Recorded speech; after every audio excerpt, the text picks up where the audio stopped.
Hi everyone, I'm reading The Explorer, the Mountain Series, Book 6 by Phoebe Alexander, presented by Itsy Bitsy Book Bits.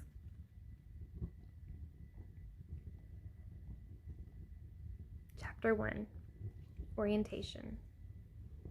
6 inches, that's how far away she was standing from the girl in line in front of her. New student orientation is pretty much the worst thing ever. Abby studied the back side of the girl from half a foot away. She absorbed herself in her subject and tried to forget that she and her fellow freshmen, first-year students, were being herded from an icebreaker event to a placement exam. They were packed in the narrow hallway like cattle on a dude ranch. What the hell is dude ranch anyway? Does that mean no girls are allowed? The analogy may have been inspired by the girl's outfit. She wore a coral lace, skater-style dress that fell mid-thigh paired with cowboy boots that hit her at mid-calf. Abby was fascinated by the exposed skin in between the two, the length of her taut golden tan legs as they emerged from the flounces of her skirt.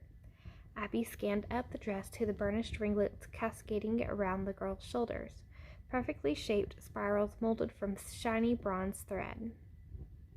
Abby's own legs were undeniably pasty. The left one was scraped up from a cardboard box sliding down it during move-in day. The abrasion was healing, but there was a deep purple bruise all around it. She wore long gray board shorts and canvas Chuck Taylors in a bright aqua color. On her top half, she donned a tank top with black and aqua stripes. There was something about fashionably dressed girls that both enthralled and intimidated Abby. She didn't consider herself adept at putting on makeup, doing her hair, or choosing flattering styles and colors. She'd given up on wearing dresses and skirts in 11th grade, though she made an exception for the prom. The tears in her mother's and grandmother's eyes when she appeared in her flowing chiffon gown on the night of senior prom, it was embarrassing, really. They were mesmerized when Abby floated down the staircase to meet her date, or rather, dates. She went to prom with a group that included 2 other girls and 2 guys. Nearly 4 months had passed since senior prom, 3 months since graduation. Her summer was a whirlwind of shifting ideals and fleeting romance. But she was over it. She was in college now. Time to put those childhood frailties behind her and get her adult on. Her mother tried to warn her that separating her child self from her adult self so cleanly, like severing an umbilical cord, was probably not going to work out like she hoped. You need those childhood memories to help you navigate being an adult, she'd lectured.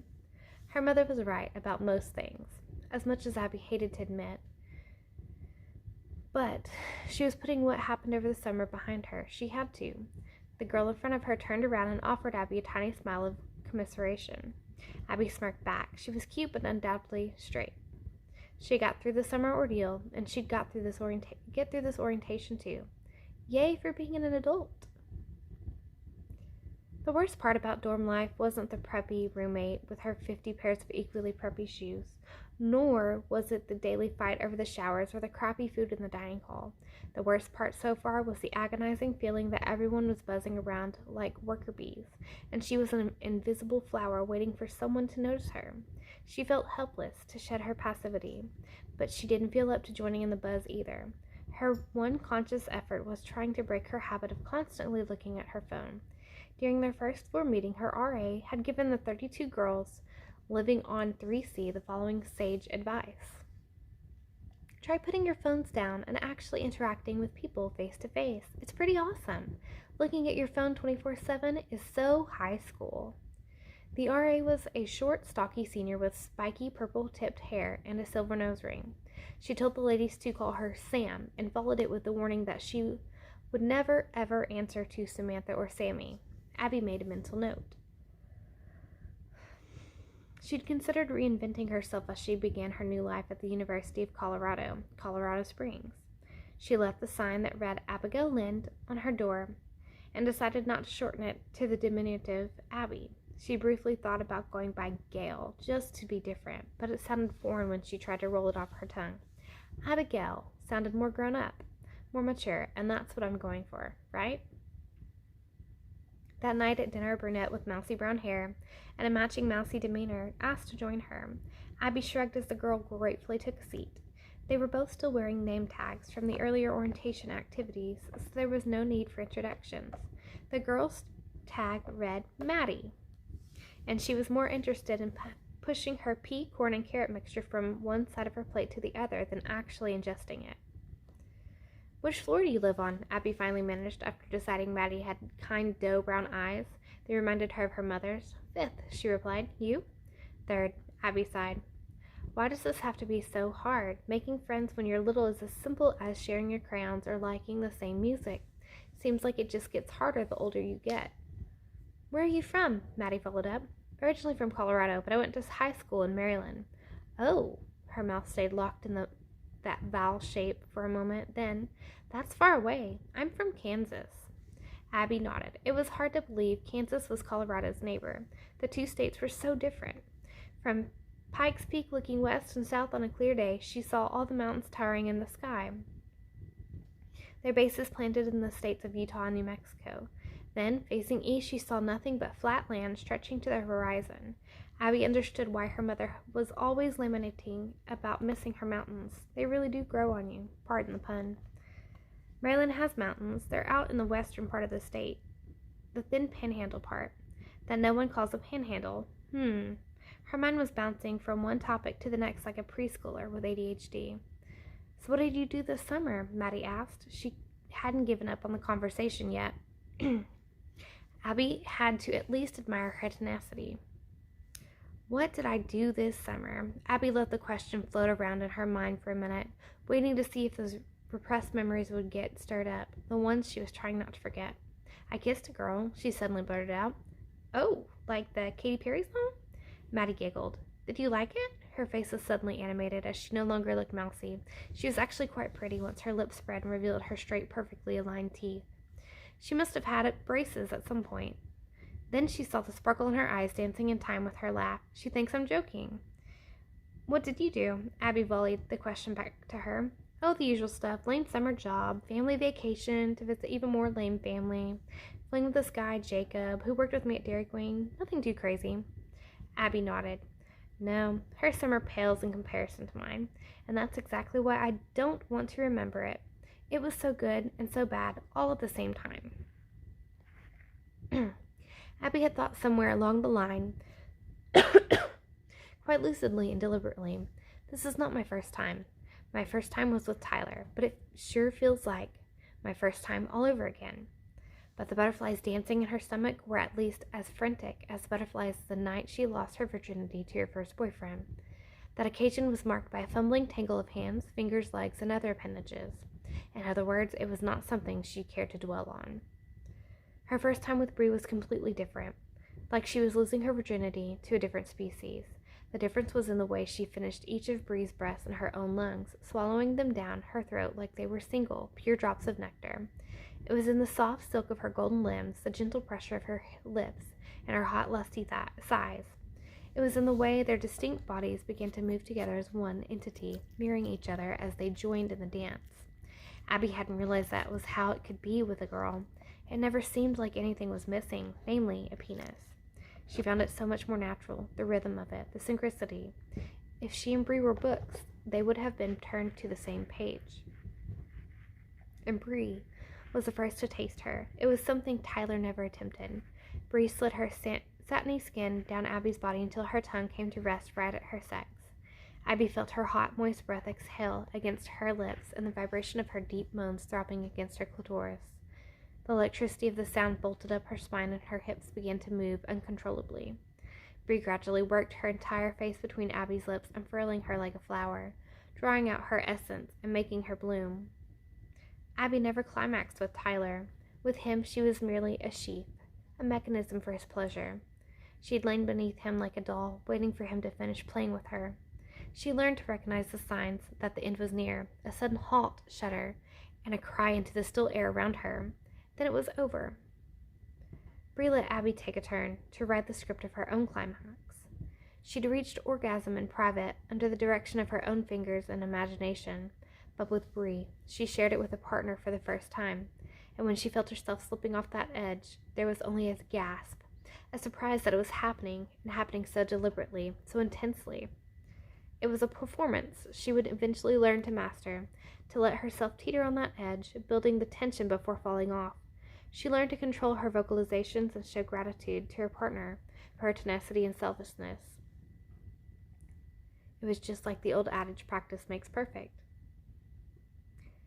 Gavin Lewis was just sure any moment the blonde across the cafeteria would catch him staring at her. Then he'd have to look away. She was an enigma, though. She dressed like she wanted to fade into some sort of androgynous obscurity, right down to her Chuck Taylors, but she spoke with her hands in an animated way, a very feminine way. Her face lit up with sparkling eyes and shining teeth. She was talking to a plain-looking brunette girl, but all the light fell on her, ringing her honey gold locks with a halo that made her look more angel than college student. She'd never noticed me, not in a million years. He was not only dressed to fade into obscurity himself, but he didn't have the charm, the chutzpah, to just go up to new people and introduce himself. Those icebreaker games they'd played at orientation were the innermost circle of hell for an introvert like him. He knew there'd be a lot of pretty girls at college, but he didn't realize how torturous it would be to know he'd never be brave enough to talk to one, though it wouldn't be hard to concentrate on his studies in physics if he had a zero social life. I guess this isn't going to be any different from high school after all. Orientation week was nearly over, and Abby couldn't be more relieved. She'd managed to survive, and she achieved minimal contact with strangers by simply lurking in the background and keeping her eyes downcast. I hate forced socialization. She wouldn't be part of it. She'd taken to eating her meals with the mousy girl Maddie. Sometimes they both ate in silence while staring out the big windows overlooking the rocky cliffs that shielded the backside of campus. "So you're really into girls?" Maddie asked during an uncharacteristically brave moment. Abby solemnly nodded. She was not officially out, but at this point, starting over with a new identity in a new place, did it matter? She couldn't make a dramatic exodus from the closet when no one even knew she was in it. It wasn't that she was embarrassed or ashamed to admit it. She simply didn't feel it was worth drawing attention to. She knew her family, at least her mother's side, would have no reaction other than support. She could show up one day with a woman she'd introduced as her girlfriend, or even her wife, and she doubted her grandmother or mother would bat an eye. They'd embrace her female partner and carry on as if it were the most natural thing in the world. Because it is. It was her father's side that gave her pause. She'd become close with her little sisters, Emma and Elise, even though she'd only seen them 3 or 4 times now, including their first meeting in Washington, D.C., a year and a half ago. One of the reasons she'd chosen to attend college in Colorado Springs was to be close to her new family. Her father, Matt, was a single dad, and he seemed to have his hands full. Abby wanted to help out. She wanted to be a role model for her sisters. But she was unsure if her father would be so keen on it if he discovered she was a lesbian. And that's what I am, right? She'd admitted she liked girls. Well, Bree knew, obviously, and now so did Maddie, but she'd yet to call herself a lesbian. Either privately or publicly. It was a weighty word, one that wasn't easily misheard or misunderstood. You need to be sure you're all in first, right? So what is holding me back? A good 90% of her was certain. Wait, make that 80%. A tall, lanky skater boy with a long black ponytail and chocolate brown eyes caught her eye as he ambled past. Wow, he's gorgeous. She watched him balance his cafeteria tray in one hand and grip his skateboard in the other. His brown skin sported 2 tribal-looking tattoos, one ringing his biceps and the other his calf. Maddie seemed to notice Abby staring and began to giggle. "You know that's a guy, right?" she teased. Abby flushed in spite of her usual cool, collected demeanor. She rolled her eyes as she snapped back at Maddie. "Yes, I'm aware. Maybe I like boys and girls," she sighed a moment later, trying to be satisfied with the designation for the time being. But it felt too much like indecision. She'd never been a fan of that. She wanted to choose a team and stick with it. Gavin's roommate was a jock. Alex had probably only said a handful of words to Gavin the entire week they'd lived together, and that included his initial greeting, which was, "Get your shit off my bed." Nice way to introduce yourself, huh? Alex was tall, probably 6 feet or so, and he had broad shoulders and buzzed hair. Every time Gavin saw him, he saw the son his father wished he'd met. Gavin was the only son in a family with 5 children. After 4 daughters, he came along and his dad thought he was finally getting a miniature version of himself. But instead, I came out, and I'm just a weak little freak. His words, not mine. Weak little freak. Thanks.